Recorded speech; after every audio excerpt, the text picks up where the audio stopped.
So a very good evening to all of you who are here today. I believe we have 129 participants. That's a big number. And I know there is a time investment that you have done in order to go through this session. There's a time investment for you and for me as well. So what's in it for me?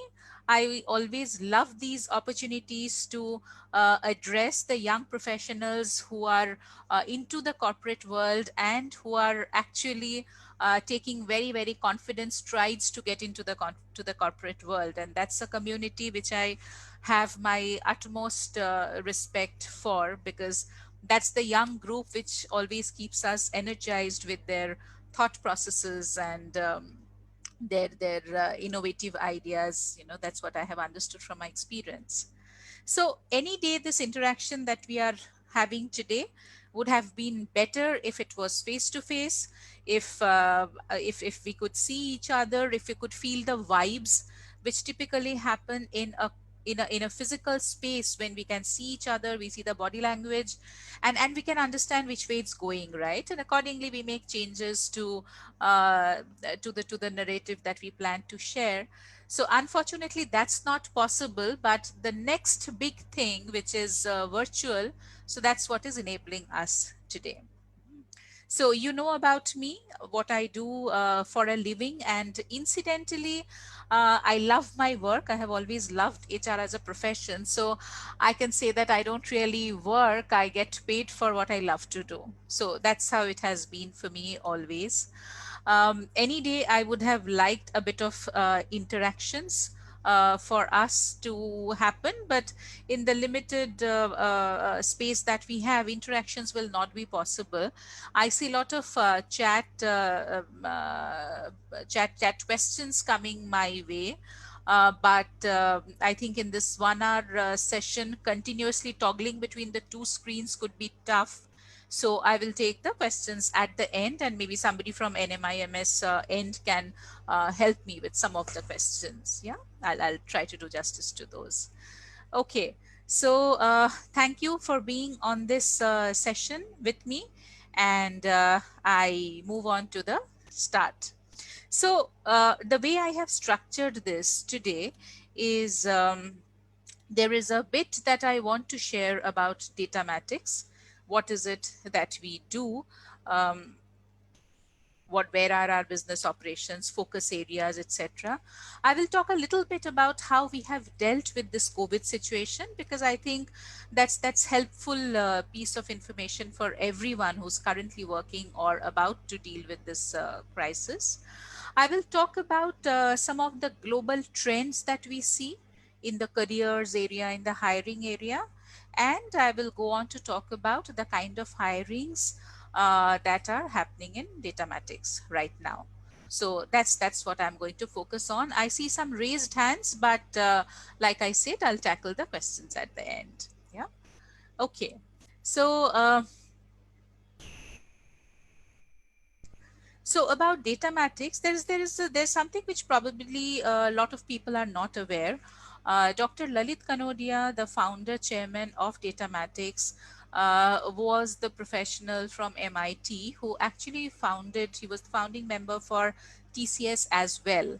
And Datamatics has gone on to build an array of service offerings, which has been in the traditional areas like IT and BPO, and then we have gone on to lots of interesting areas, the typical industry 4.0 trends that we see today.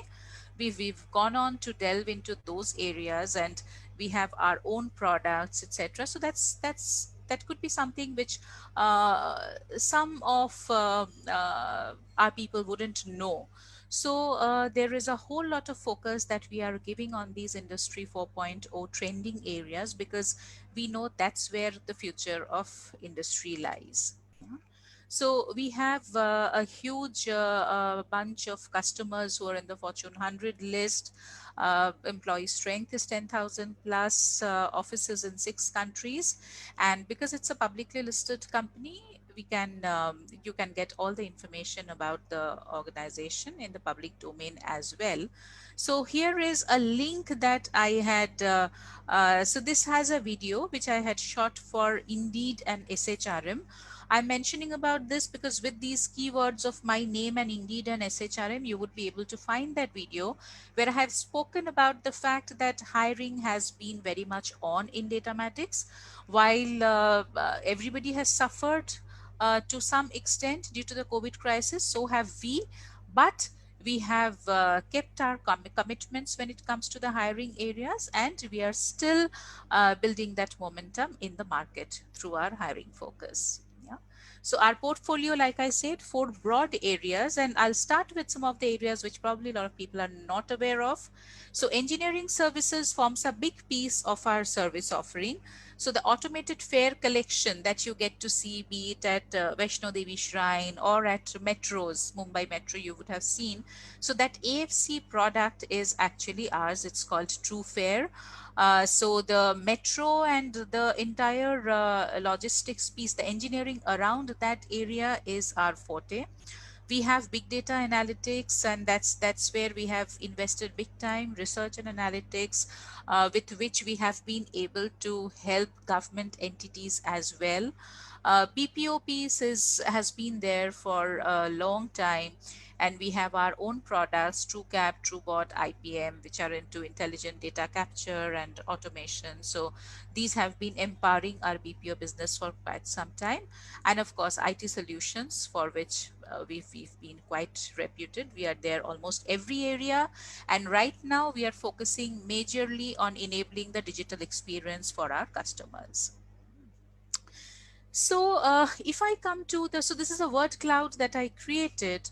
If we have to have um, a summary of what we have done during these times, I felt this could be one way to show the world what were those datamatic strategies, or what were those pillars and foundations on which we built our sustainability strategy during COVID times.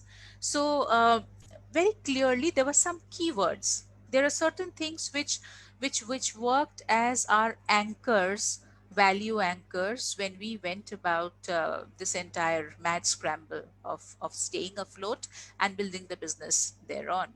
So very clearly, trust was one parameter. Now, trust, as we know, forms a very important parameter, be it in the best places to work, the world's great place to work. So that's always a parameter which is evaluated amongst the employee side, and of course, employers are uh, evaluated on that as well. So here we realized that in a virtual world, when we are not connected through the same physical workspace, it's very important to be trustworthy in the particular area of work. And of course, the norms have changed over a period of time. When we started off, there would be clients who would want updates initially in the morning, in the afternoon, in the evening, at night. So very different setup from what it was initially, right? Before COVID struck. So over a period of time, we established those norms, and we realized that when we trust people to do their jobs, perhaps it makes them all the more trustworthy to ensure that everything happens smoothly. So it's like, if people, and that's where I would also relate trust with happiness. If people are happy working, in happy doing what they are doing, then you don't have to worry about any other strategy. Things happen smoothly, things happen in a very, very effective and efficient manner, which is what happened in our case.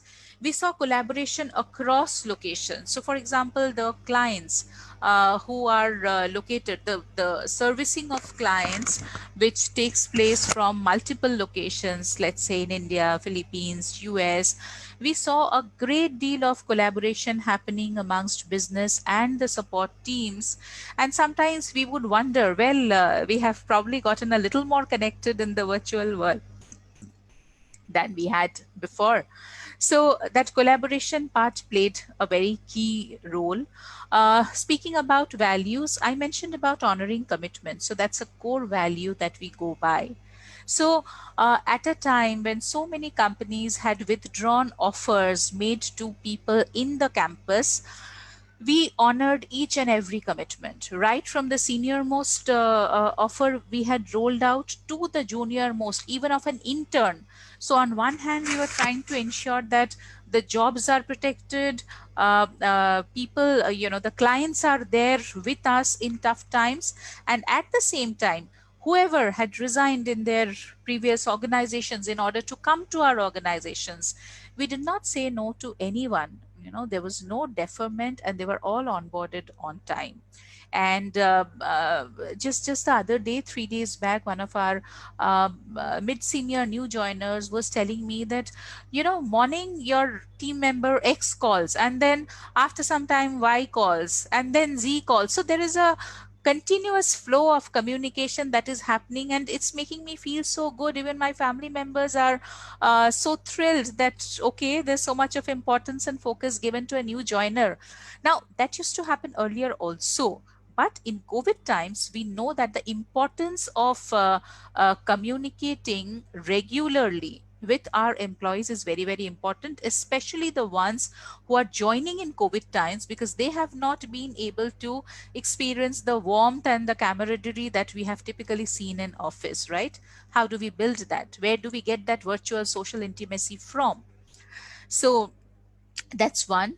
Agility. So I remember suddenly when lockdown was announced, honestly, we were not prepared for the entire organization to work from home. We were not, right? Now, incidentally, every organization has its business continuity planning, crisis management plans. Even we had ours. But as we know, business continuity planning, to a great extent, talks about things work not working out in one location and how easily and quickly you can move things to another location. Here was a completely unprecedented scenario where you could not work out of any location. So we still did things in our Manila office, very close to our office. All the hotels that were there, we booked those, and employees who were required to carry out the essential services, they were put up there. Now, incidentally, at Datamatics, we work with most of the banks. You name it, they would be there as our clients. So banks, insurance in India, in US, so they're all there with us. And it's very important that those essential services run. And even you would have seen in the initial stages, all the government guidelines that came out, it mentioned about some bit of flexibility for people who work in these areas. So we are actually the power behind the punch, right? So we are the ones who enable these industries. So we had to be very agile and move the office desktops, machines into employee homes, because not everybody had a laptop.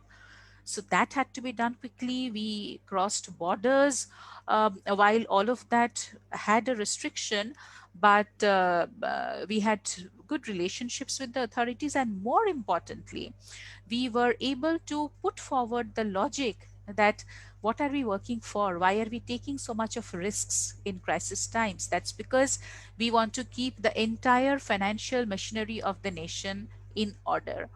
And with that logic, we could transfer a lot of our machines to employee homes, and almost overnight, we shifted gears to deal with the new normal.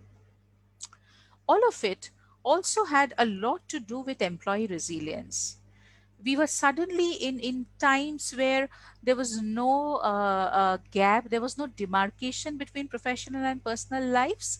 Suddenly we saw that we are dealing with pressures, internal and external both.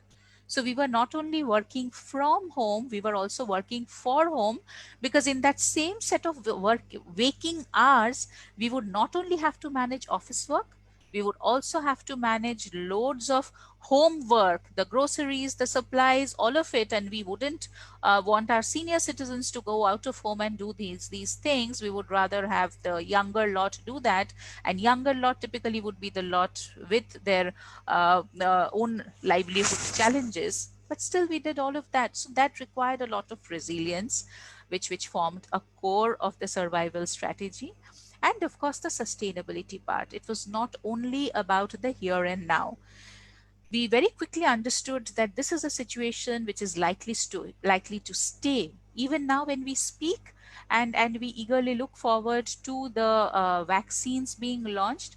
But the truth is, as of now, we don't know the date of the launch, right? We know about the trials that are going on. So we had to ensure that our sources of hire, our management, maintenance, everything was sustainable. We have tried new modes of employment, and I'm going to talk about that soon. So these were the key things which worked for us, and we were driven by the quote that I have from Doug Campbell, which clearly mentioned that first you need to win in the workplace. Your internal employees have to be happy and productive, and they should be doing what they ought to do. That's the key mantra for success of the business. So, of course, there were a lot of messages that we had to pass on. So, our CEO himself, kept on sending communications to the clients, to the employees. The work from home setup. You see the picture on the left. So we are all there in the Datamatics brand color, and we are all working from home. So that's the message that we try to pass on, that yes, we can be very, very productive across levels when we work from home. All that we need is that trust, that commitment, that integrity. Integrity part I bring up because, of course, in IT, uh, for that matter, in any organization, there's a lot of data security that is involved, right? There are assets indemnity. There are so many kinds of indemnities that employees sign for, and employers have to be mindful of that. These need to be taken care of. So we ensured that the employees were aware of their responsibilities. And let me tell you, the way our employees have responded to the crisis, we are so proud of them, and we have brought it up in every possible forum, because resilient organizations are made of resilient employees. We were proud to see those evidences. So there were clearly three pillars of focus that time during COVID times. One is, of course, the client commitment. We had to ensure that we are able to pass on that trust and confidence to the clients. And let me tell you, even there, the way our employees have risen up to the occasion. So somebody was about to catch a flight, and then lockdown gets announced. Employee has an option to board the flight, go back to his hometown. He did not, because it was important to go for that client meeting, and he remained stranded for 4 months long in another state, worrying sick about his family. But of course, they were all connected. So client commitment, of course, was very, very important for us. And to enable the client, we did certain things. So our robotic automation product, we offered free usage of that till 30th September. So how that helped us, definitely a lot of clients could explore as to how to bring in a better and more efficient way of working in their respective organizations. And of course, from a business strategy point of view also, it helped because we were able to take our product to lots of people who had otherwise probably not approached us as a customer. So this strategy worked very well for us. We launched a COVID-19 enterprise support program again for our clients, very widely appreciated. Um, Community care is an area where probably we saw very few organizations take a step. Of course, we have seen these announcements where some big organizations have donated huge sums of money to PM Care Fund. What we did was we partnered with Wokhad Foundation, and we part adopted a slum in Andheri East, which is in Mumbai, Maharashtra. So in that slum, we offered people groceries, supplies, and we even spoke to those people. So through the local leadership, political leadership, we spoke to those, because there was an office of that party, and the slum dwellers, the residents, they all came there. We actually spoke to them like this, and we asked them that, okay, groceries fine, we are trying to help to the best extent possible. How else do we help you? And some of them mentioned that, well, you are into IT and you do so much of hiring. We have graduates at home who have lost their jobs. Can you do something for them? As an organization, we have always believed in meritocracy above anything else. So, we mobilized that entire CV search and all through that particular community. And I'm happy to say that over the last 2 months, after the selection processes and everything got closed, we had a bunch of them joining us. They'll be joining us next month. So that was not only managing a momentary grocery relief, but it was a matter of livelihood for them, which we could manage. Um, Another very interesting thing that we did, and it's getting published in various places right now.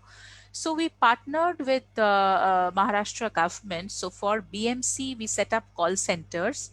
That happened because of our proven expertise in the areas of advanced data analytics and managing call centers, and we managed over 70,000 calls in a time frame of 2 months, and we helped migrant laborers, people from other parts of Maharashtra, talk about their issues, their concerns, and we helped them connect to the authorities which could offer help. So be it treatment, be it food, cooked food, groceries. So we did all of that. We could those helplines, toll-free helplines, helped immensely. What we also did, we mobilized our internal NGO machinery, and we even reached them grocery and supplies directly, not only through the government route, but also directly. So that was again very well appreciated. So this momentum has been on for quite some time. We intend to carry that on. And when it comes to employee well-being, very important for us, we did a few things. The first and foremost thing, we felt that the need to stay connected is paramount. The need to stay connected with employees in a virtual world, because everybody has these feelings: am I valued? Is my job there? Am I safe, secure? So, and of course, people needed to be appreciated for what they were doing. So, we launched this initiative, a virtual voice of employee platform enabled by Microsoft Teams, called Socially Distanced Yet Mentally Connected Program. So I personally, as the CHRO, spoke to multiple businesses across the globe, keeping in mind the time zones. And in that chat session, a lot of things came up. One was about the appreciation of the good work that was happening all across. Two was about how people were coping up, some of the survival strategies. People were talking about how they have adapted to the work from home thing, how the kids are helping, how we are, at some households, there people are taking turns to do the cooking because it's a maid less, cook less situation. So people shared all of that. We also called out those heroes, those war heroes, those extra milers, those client champs. These are the different segments that we had made so that everybody gets to know what these people have done, and they realize their worth. So this session was very well received. In order to enhance the emotional resilience for our, I mean, it was open for all, but we specifically oriented them towards women professionals in the company, because we knew that in so many households, the absence of a cook or the extra responsibility of doing household work could have come to the women employees, given the current dynamics of social equations in the country. So we felt that they could be additionally burdened with household related work, and can we help them with some of the strategies which are kind of proven strategies, and anybody could attend that, even the family members, the spouses of the male employees, even they attended.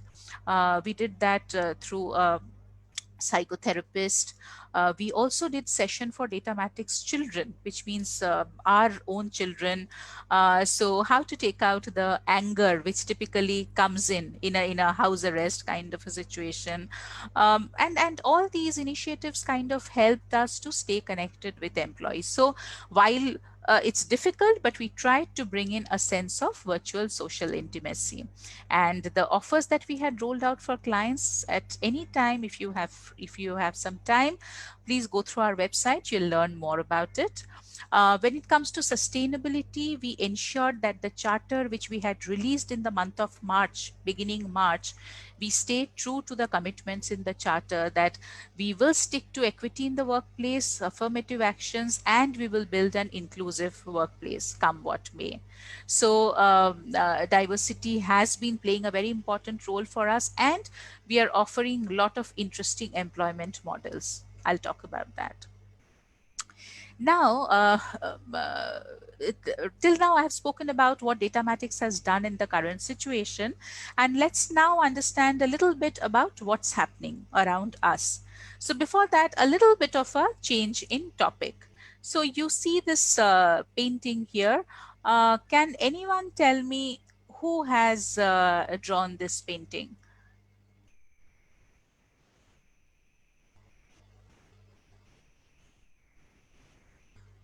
Is there a possibility to unmute yourself, for the host to unmute, and to unmute someone who wants to speak? Okay, I see it coming up in chat. Not yet. So my question is, the picture that you see on screen, any idea who has drawn this picture?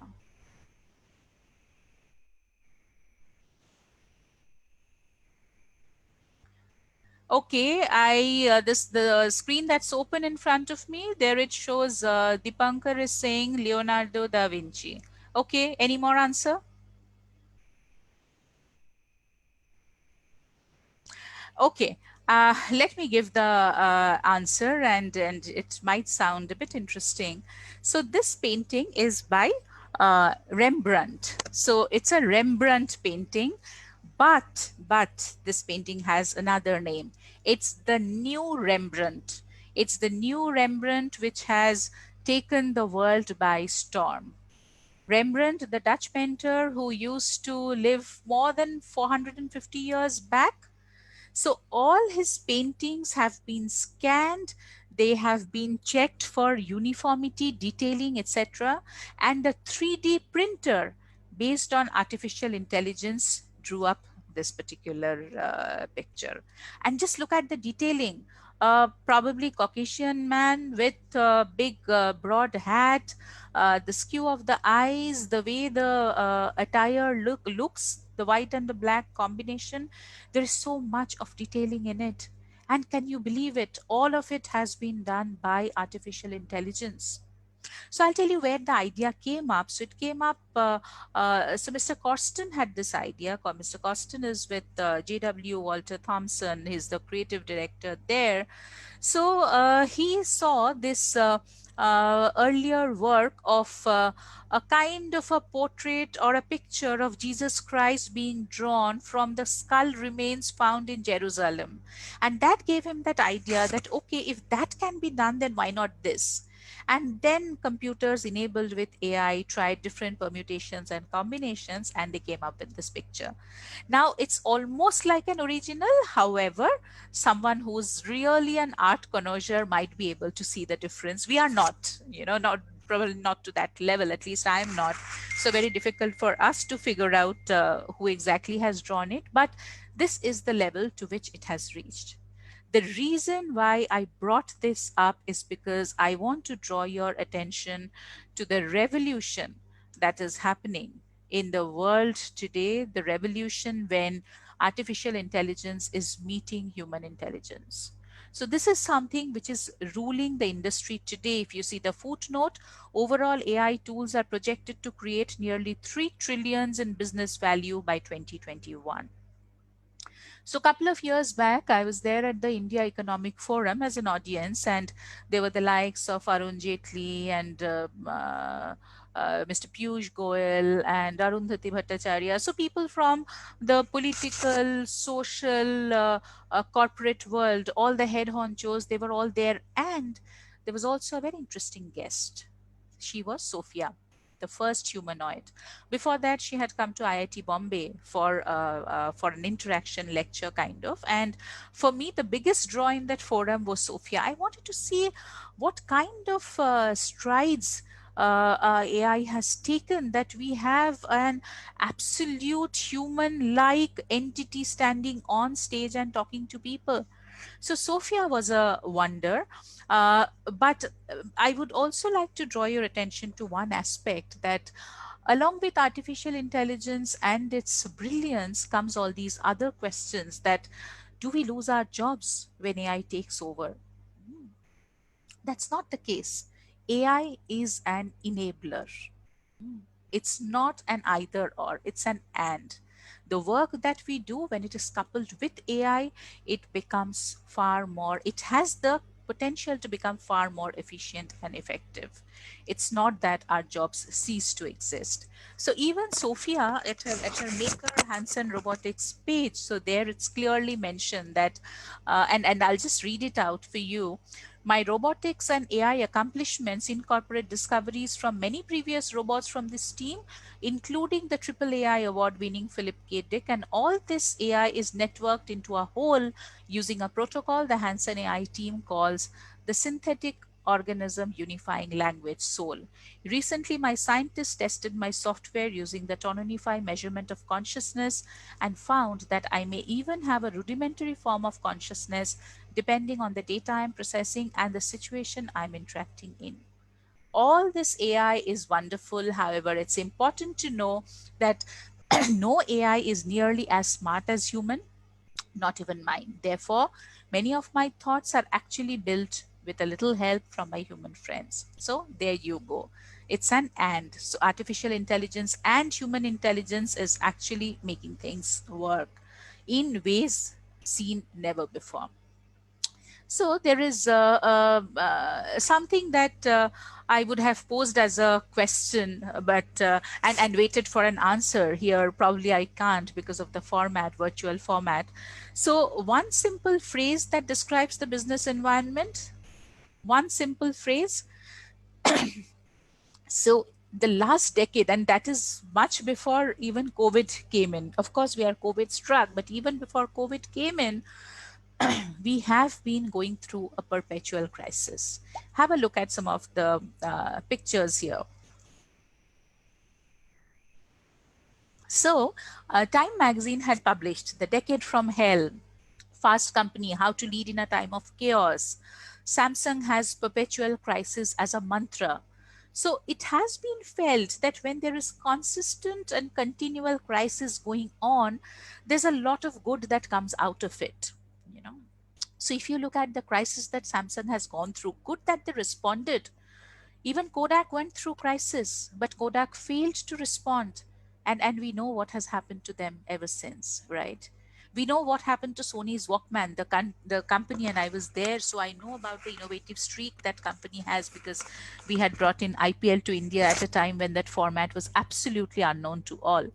So Samsung dealt with that crisis, and Samsung could ensure that they take on iPhones.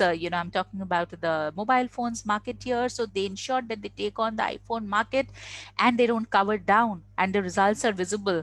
Almost for every iPhone user, you have a Samsung user. And Samsung cuts across the chains of economy, financial ladder.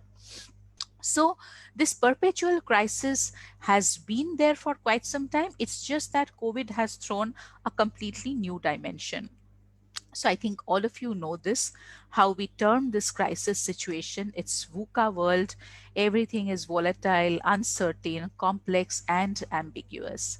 So I have tried to fit in quite a lot into this deck, which is why you will see me moving from slide to slide a bit fast from now on.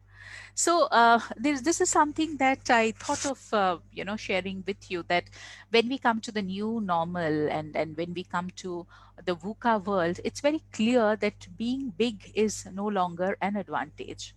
Some of the companies that we have seen flourish over a period of time, and we did not know those names 5 years, 10 years back. They could be small firms, but the way their market worth has grown over time is phenomenal. So, scale and hugeness and big firms, that's no longer the mantra. The firm which is very, very adaptive, a firm which is constantly thinking of innovation, a firm which has a clear set of thinkers and doers are the ones who are going to rule. Speed, you know.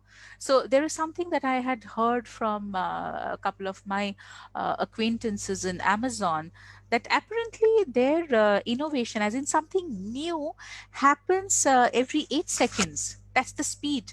And then I wondered that probably this is one streak which is helping them to take over so many businesses, to the extent that we now have an English phrase coined to say, oh, that business got Amazoned off. So speed is very, very essential, and the speed of change outside the organization should not exceed the speed of change inside. And if you see something like that coming, you need to change. So everywhere it's digital rules and digital rules, meaning digital rules where rules is a noun, and digital rules where rules is a verb. So that's where I mentioned that even for Datamatics, the focus area now is to enable the digital experience to the extent possible. So very clearly, one mantra that we see in the labor market coming from firms: own nothing, control everything. How do you think all the logistics aggregators today are operating? The fleet of cars that we have, Ola, Uber, of course, right now that business is a bit under slump, but in no time, once the COVID threat is no longer there, things will bounce back to normal. They don't own so many fleets, not at all, but they control. The way the entire retail, online retail machinery is working, no owning, just controlling and ensuring that the network, the IT network is having the custody of all that is going on in the business enterprise. Very clearly, knowledge, tech, design work, all these, knowledge worker term is something that we knew even before, but technology has become ever pervasive. Innovation, more than anything else, innovation is something which is being termed as a mantra. So IT industries keep having these hackathons and all kinds of tech competitions going on internally, and they organize these for outsiders. All that is because everybody is looking for that one next big idea. Now, what is all that leading to? It's leading to a permanent skill shortage. So you will see that two phrases kind of coexist. On one hand, we keep saying, where are the jobs? On the other hand, when we struggle to meet a commitment of getting a position fulfilled, we keep saying, where is the talent? So there is a permanent skill shortage. And when we say skill, we mean skilled labor, skills, not labor, skilled talent, which has the will to make it work. The talent market dynamics has changed to a great extent. You know, but even in that dynamics, people who will stand out are the ones who have a very high level of talent and not mediocre talent. So, which is what brings me to the next line. The shortage will shift the power in the employer-employee relationship to top talent. So the word here is top talent. Top talent will rule. Even now, when we get to hear of the job cuts and all of that, I'm still getting to know of people who are jumping ship at 30-35% hikes as well. And that's happening because certain roles could be very niche, certain talent could be of high premium. If you look at the trend now, the employee expectations are also changing. So employee loyalty. So there was a time when we used to look at a CV and closely scrutinize what's the tenure trend that we see. But now that has changed. It's all about the output and the outcome that you drive. Loyalty is very, very important, but it's no longer the buzzword. Why? Because now it's we are in the gig economy era. So even at Datamatics, we have these employment models where we are telling people we are aware of the flexibility needs of some of you, and we respect that. So we have options open for people who will work 2 days a week for us or 3 days a week for us. If somebody is occupied during daytime, then yes, work can happen in night shift as well. You just have to be open to contribute, that once you have signed on the dotted lines, your 100% commitment is there. And lot of people, lot of professionals known to me are making the most of this gig economy. The good thing is you get a flavor of multiple organizations being with one, being on your own. So this I picked up from LinkedIn, the global talent trends, out of which the internal mobility piece is of great importance these days. It's quite complex. I'll show you a slide, and probably you can find it in LinkedIn somewhere. They must have put up. So internal mobility, where people have mentioned very clearly what is it that they are gunning for in the organization, and if those positions are open, how can they be fit in?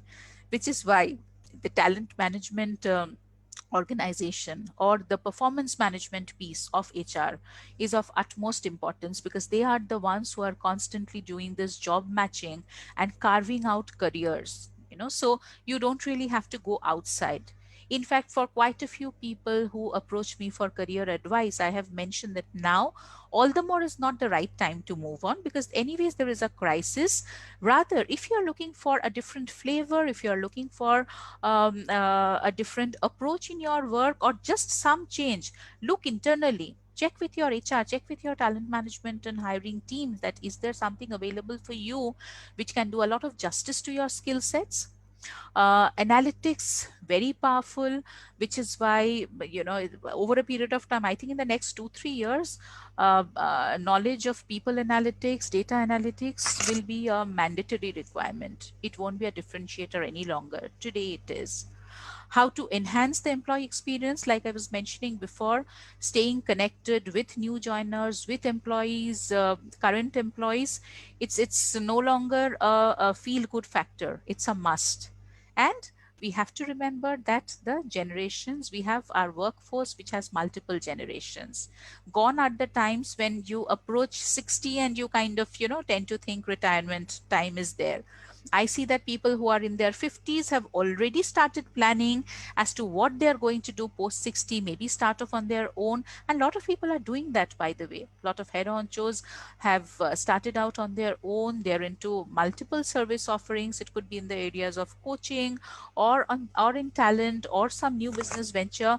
But people are not ready to hang up their boots so soon. This is a slide which you can look for. Now, another area, I spoke about artificial intelligence, and I'll share some case studies also. So robotic process automation is also big, and just to look at the industries it's cutting across, be it IT services, enterprise software, internet, e-commerce, banking and finance, telecom, HR, supply chain, finance, accounting, legal services, and there are many more. So there was a recent exercise which was done at NASCOM, where our robotics product head was a part, our marketing was a part. So they all got together and they studied the different kinds of offerings that are there for RPA, and how is it that we can carve out some common curriculum, which can help different people, which can help different institutes who offer courses, candidates who are always looking for that self investment to do something more and to add something more to their portfolios, to organizations which could be fledgling in these areas but are looking for some guidance. So we have collectively put these together, and there are some use cases that I have shared. So just on this slide, I want you to focus on two aspects. So if you look at the x-axis, the low to high complexity.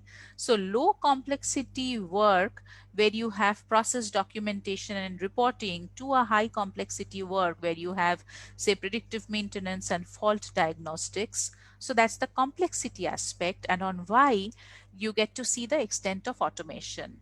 So employee performance management of a low extent of automation, to accounts payable, receivable, or intelligent scalability, which is a high level of automation. So these are the two things where we have whole lot of use cases. Datamatics has that, and I'm sure a lot of organizations have delved into this area. But our robotics products, which is TrueBot, TrueCap, so these have proven to be very, very useful to help the clients in their life cycle journey.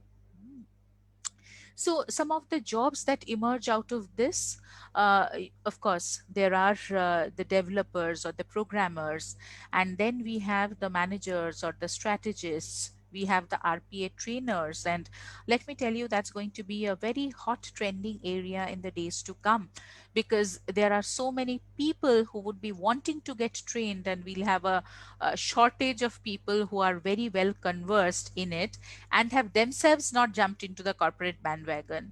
So the scope, there is cloud computing, AI, big data analytics, cyber security, multiple scopes. So these are the different areas where there is a lot of hiring going on these days. And now I will quickly take you through some cases, some of our experience in this area. And even in current times, we have been focusing on these artificial intelligence and cognitive sciences offerings. So TrueBot Neuro, our AI product, enhances customer experience for a bank. So what we did was, the challenge was to develop intelligent email analytics for quick processing of 10,000 plus email service requests received daily for enhanced customer experience. So AI made things very easy, whereby the auto analysis and the auto routing of service request mails could go to the concerned departments. Now, in HR, just a couple of months back, we did a take on it. We used the same product, but what we did was, for our internal climate survey, the questions which were about those areas where employee feel very strongly about, the strong pluses or any strong minuses that they would like to point out. So we could capture that sentiment analysis through this product. And that was quite brilliant. In fact, when we spoke about this, even our businesses felt, and in my network, whoever got to know about it, they all wanted to have an idea as to how we did it. So that was a direct use of artificial intelligence in HR, and I'm saying this for some of you who could be interested in that area. But TrueBot Neuro has been very, very helpful for the banks and financial services. Same one, search and document retrieval process. If you remember, I said speed is essential, and speed is one element that cuts across the necessities of various industries. So when the documents are revived within a very short span of time, over 30 million documents within 42 days, you see the solution over here. So definitely that helped in reducing operational expenditure for the bank to a great extent. Optimize sales process for e-commerce arm of multinational consumer products giant through predictive analytics. Yeah. Now, of course, I don't have time to delve into each of these, and anyways, the session was to give an overview on what's happening. But if any of you have any particular interest in these topics, the questions could be, sent to me through the hosts for this webinar today, and I'll be happy to answer those. Mm. True AI helps to identify the pattern, to detect anomalies and fraudulent patterns of data. We tried to help by predicting how customer conversion can happen, depending on the data that we had, the actionable insights of the data. So this was for a travel and tourism company. We helped a broadcasting company by predicting their individual viewership at household level, again basis the viewership data that we had. So identifying anomalies, fraud detection, these were some common things. To analyze unstructured data and to process the data from a variety of sources to ensure that future prediction of likely events can happen. Bank users. So of course, banks always have this problem of needing to validate the users of the bank products and services, and this product is able to kind of consolidate all the bad press and help the banks to know as to how worthy the requests are. So there was no longer any kind of manual intervention needed by the underwriting team to assess the creditworthiness of high net worth individuals. Intelligent web scraping, KYC process got smoother, image for object identification, scraping CDO reports. So basically, through the use of AI, we have achieved from compliance to efficiency to enablement to experience to empathy. And I'll talk about the empathy part a little bit before stopping here. So, what AI has done for us is it has actually been able to set some wrongs right. And I'll tell you what kind of wrongs I mean here. So I would like you to check out one case study that was there by HBR. So two people from the financial services industry, as in two CVs, were exactly the same. Their work achievements, qualifications, all of it were exactly same. But the one CV was given to a set of people where the name on the CV said Howard, and another set of people got the same CV, but the name on the CV said Heidi. Now, something very interesting happened. So when it came to Harvard, a lot of people mentioned, "Oh wow, a lot of achievement orientation, and there's a lot of passion and commitment that's coming out from the CV. I would love to work with this kind of a guy." And when it came to Heidi, it was like, looks like she's a bit too aggressive. People may not be so comfortable working with her. There could be some undue pressures coming from her. So just imagine, same qualifications, same experience, just the name change brought in a different set of reactions from a similar homogeneous set of people. So this was interesting. This was a very interesting insight, and it actually throws up insights for the diversity and inclusion narrative as well. So, what AI does in an unbiased recruitment process, AI is able to be of great help, because then the bias of the recruiter, the bias of the business doesn't come into the picture. The CVs get evaluated for what they are. So it's all pure merit, right?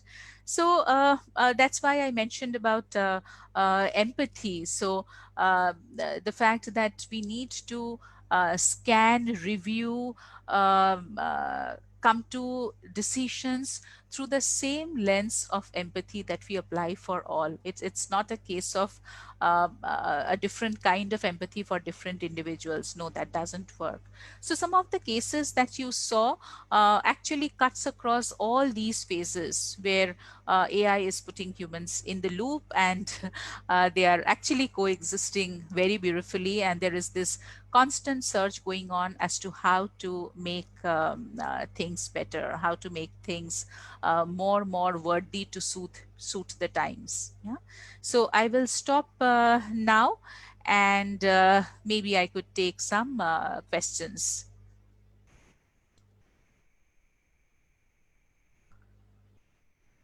So I'm not being able to see too many questions. I guess there was some audio issues which seem to have gotten overcome. So maybe somebody from NMIMS, can you just, I don't know how much time we have. I have some 10 minutes with me. So you can probably pick and choose some questions and share with me.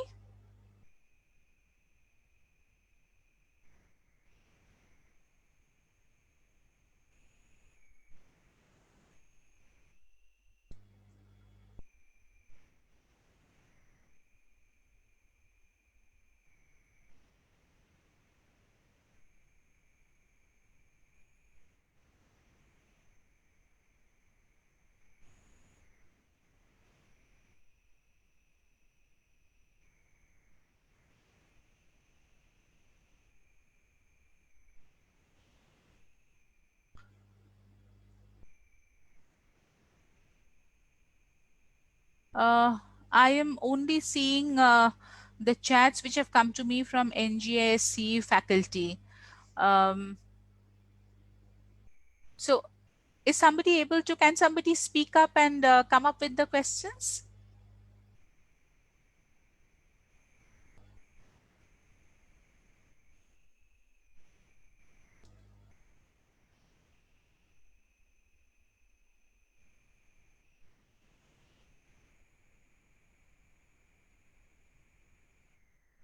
Okay, so I have got, I am getting to, I'm getting to see one question from VK Verma 123 at gmail.com.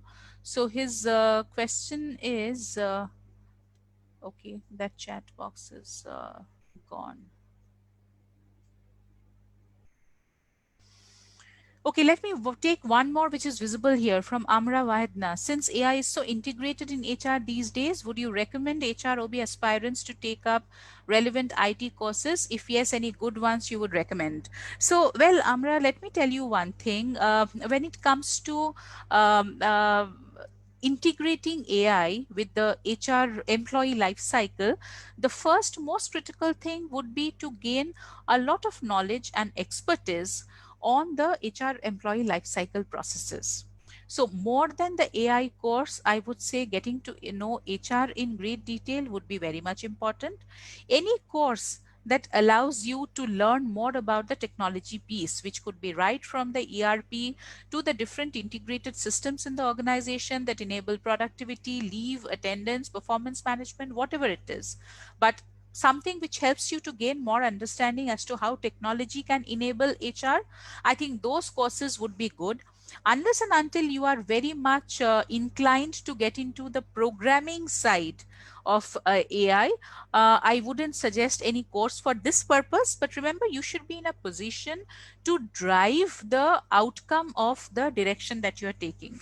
For example, if you say that you want to implement, let's say, advanced keyword search on resumes, then you should be in a position of authority to share with the person who's writing the algorithm as to what exactly you are looking for. So having that control and authority over technology, over your own subject, that should be good enough. Anything more that you do is extra. Okay, I see Pratik's question. What are you looking to be the utmost important skill to work in corporate? Pratik, there isn't one, there are multiple skills, but there is one thing which can never be undermined, and that's the importance of being able to work in teams. Collaboration is very, very important. So many times I have seen some brilliant talent fail because they might be brilliant in themselves, but gone are the times when you could just be an individual contributor and yet be very, very successful. So of course there are still individual contributors, but if you want to ride up the ladder, if your aim is to be at the top seat, at the hot seat, the head of function of whatever you are doing, then definitely you have to be a big collaborator.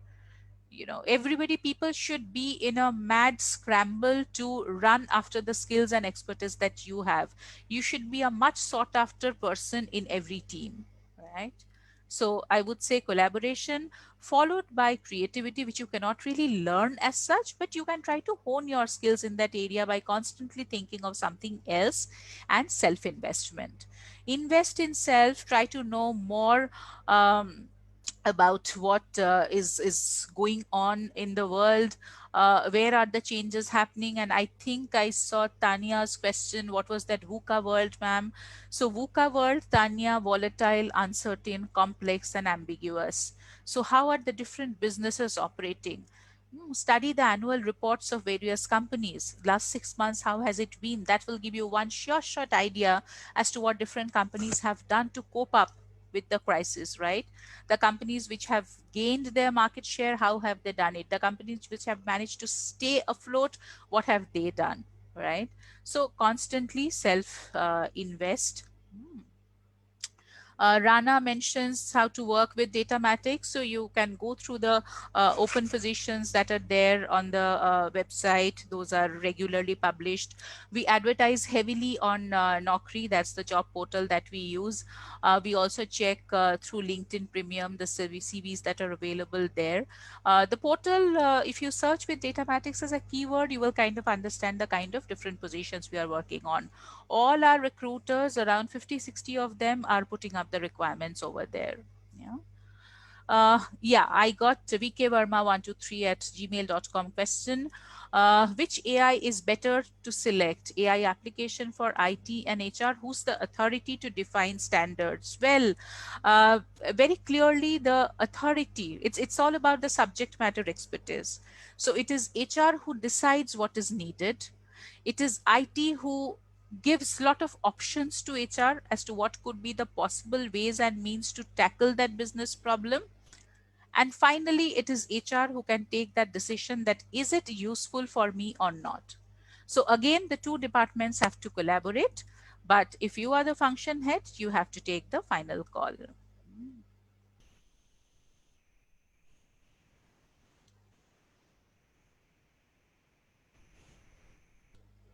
Dipankar is talking about my views on organizational promotion during this pandemic. Are they stopping the same? So, well, Dipankar, organizations had a lot of organizations had put a hold to the developmental piece, the promotions. But we are now seeing that there is a trend to kind of bring back everything. So promotions will start happening. All other organizational processes, maybe over the next 3 4 months, we will see things coming back to normal, right? So of course, in the initial stages, it was important to figure out what's happening. A lot of organizations had put a mandate that discretionary spends should be avoided, but now we are seeing that that embargo is kind of getting lifted. Again, I saw somebody's question: AI and digital marketing, do they go hand in hand? Oh, of course, like I said, digital rules. You can do a whole lot of things, but you need to be able to market the good content that you have as well, right? So, artificial intelligence incidentally cuts all across. If you remember that slide where I spoke about automation, so there are multiple industries where it is making an impact. The case studies of Datamatics, I know we couldn't spend much time on that because that requires a different discussion in itself. In fact, very recently, two B schools wanted me to focus only on the Datamatics case studies on AI, and that's what I had done. So I got more time to talk about it. But you will see even the examples that I shared. So, media, broadcasting, travel, tourism, retail, banking, financial services, insurance. So it's there everywhere. It's all pervasive.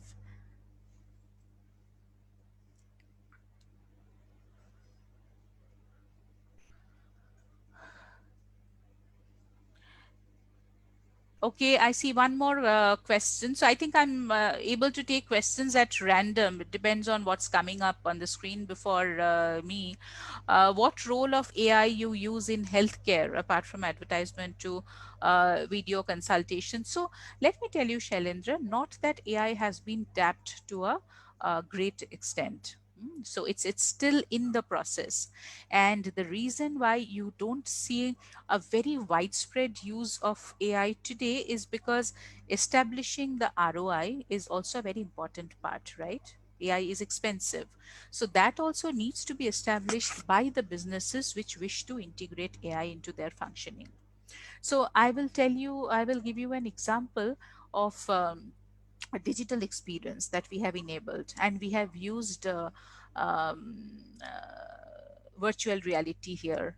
So we have enabled an experience for the patients who are down with Alzheimer's disease, so that virtual reality format is able to help them. They're able to see in front of them all that they need to remember. So that was a very creative use of VR that we did through one of our service offerings. So in healthcare also, AI is actually able to see lot of patterns which emerge in the brain or in the heart when there are anomalies that are detected. So the trends of past can be correlated to actually tell, in future what major shape it can take, the ailment can take. And some of my friends who are a part of the global healthcare group, so I'm a pharmaceutical technologist by basic qualification, so that was the start.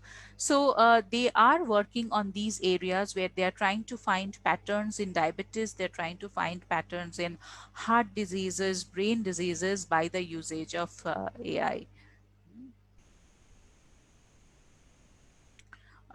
So I think I will have to wind up. I know there are lots of questions and I would have loved to answer those, but time won't permit. So I think I will have to say bye here.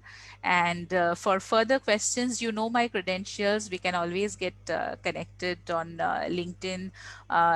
You can send me the questions. I may not be able to respond immediately, but I will over a period of time. Yeah. So, Saurav or any of the organizers, would you want to say something here before I wind up? No, ma'am, thank you for your valuable time. It was a Okay. pleasure. Thank you, students and attendees.